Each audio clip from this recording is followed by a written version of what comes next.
Hi everyone, it's Hannah from My STEM Kits, and I'm here to talk to you about our Energy Rollercoaster kit.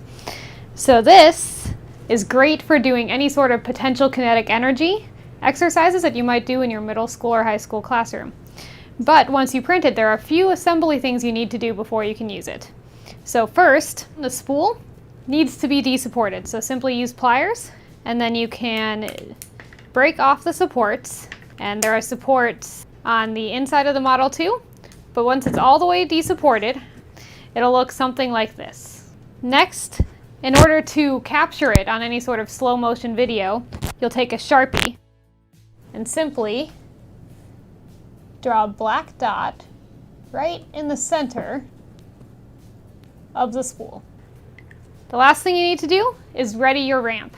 So this one also has lines built right in that you'll want to accentuate with a Sharpie. Use the side of the marker and run it down the point.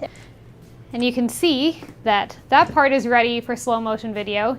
These are evenly spaced lines, so it'll be really easy to tell just how far horizontally the spool has traveled. Now there's one more thing you might not think to do, because if I start rolling this down the ramp right now, it doesn't work too great. Because even though I removed the supports, I didn't reduce friction. Once you've done that, it'll roll very smoothly down the ramp. So you'll want to go in with the pliers and sort of scrape away all of the excess filament right around the spool. And once you've done that on both sides, you want to also reduce the friction on the ramp itself. The way to do that is to take the spool you're going to be using and just shake it back and forth, rotating it as you do along the ramp. This will eliminate any points of friction that you would have on your ramp.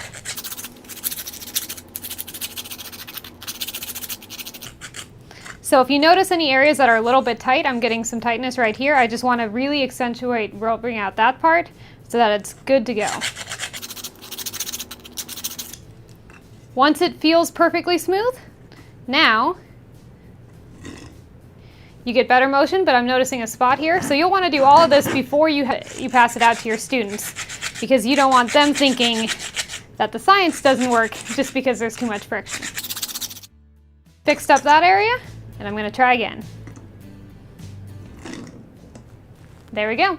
Perfect example of potential and kinetic energy. Thanks for listening, and have a great day.